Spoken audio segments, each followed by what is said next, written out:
এটা হলো একটা অসাধারণ ভর্তা, যার মধ্যে অনেক ভালোবাসা রয়েছে, স্বাদে অতুলনীয়। এই পাতাগুলি বেসিক্যালি আমার কাকু ত্রিপুরার থেকে পাঠিয়েছে।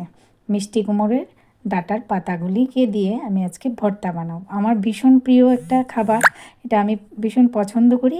তেলের মধ্যে আগে রসুনটা দিয়ে দিয়েছি, যখন রসুনটা একটু লাল হয়ে গেছে মিষ্টি কুমড়োর পাতাগুলি ভালো করে ধুয়ে তারপরে কাঁচা লঙ্কার সঙ্গে দিয়ে দিয়েছি। সামান্য একটু কালিজিরা আর নুন দিয়ে একটু পেঁয়াজও সঙ্গে দিয়ে দিলাম।